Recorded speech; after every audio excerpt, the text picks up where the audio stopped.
Assalamualaikum warahmatullahi wabarakatuh. Sahabat sejati, kemuliaan hati adalah di saat kita merasa senang jika ditegur dan diingatkan oleh sahabat kita.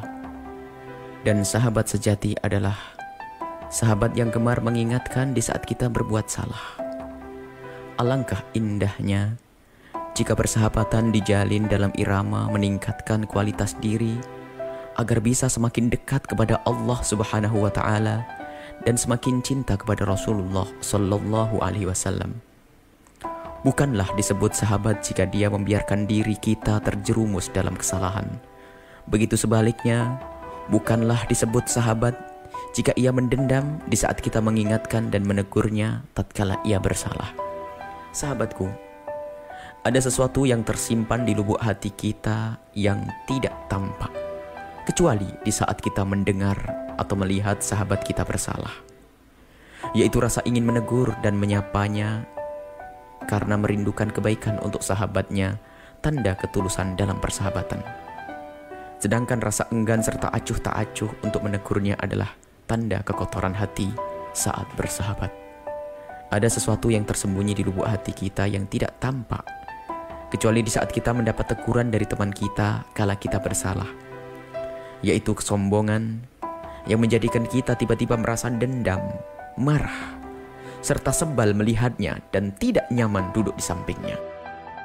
Ketahuilah, seorang sahabat amat besar pengaruhnya dalam pembentukan karakter, sikap, akhlak, dan keimanan.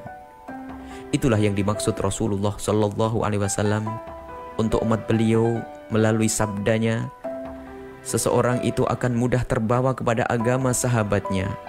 Maka jika ingin melihat iman dan akhlak seseorang, lihatlah siapa yang menjadi teman dalam hidupnya.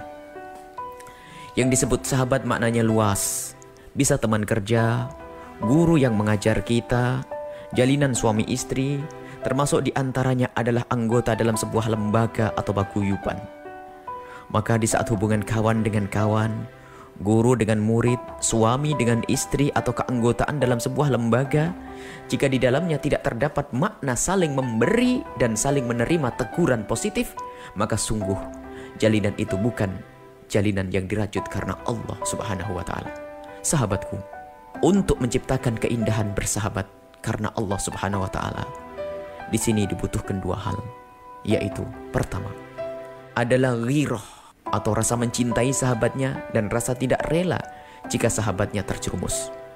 Dan semua ini berlaku dalam rangka menghayati makna hadis Nabi Muhammad sallallahu alaihi wasallam, tidaklah sempurna iman seseorang dari kalian sebelum ia benar-benar mencintai saudaranya seperti mencintai untuk dirinya sendiri. Maknanya adalah agar kita senantiasa merasa tidak rela jika sahabat kita berbuat maksiat dan dimurkai oleh Allah Subhanahu wa taala, seperti halnya ia tidak rela jika dirinya dimurkai oleh Allah Subhanahu wa taala. Kedua, adalah lapang dada dengan menghadirkan penghargaan kepada saudara kita yang telah menegur dan mengingatkan kita dengan menginsafi betapa berharganya sebuah teguran itu. Menghindari sifat-sifatnya orang-orang yang sombong, yang jauh dari hidayah Allah Subhanahu wa taala, yang mudah tersinggung, kecewa, dan dendam di saat ada seorang sahabat yang mengingatkannya. Jika ada orang yang menegur dan mengingatkan kita, lihatlah makna yang disampaikannya. Sebisa mungkin untuk tidak mempermasalahkan caranya yang mungkin menurut kita kurang menarik atau mungkin menyakitkan. Sebab hati yang tulus dan tawadhu hanya akan melihat kebenaran dan kebaikan dari manapun datangnya dan bagaimanapun cara penyampaiannya. Rasa terima kasih yang dalam di saat ditegur adalah tanda sebuah ketawaduan dan kebesaran jiwa dalam menerima sebuah kebenaran. Dan hati yang sombong amat susah menerima kebenaran, walau sebaik apapun cara kebenaran itu disampaikan dan sehebat apapun orang yang menyampaikan. Wallahu a'lam bishawab.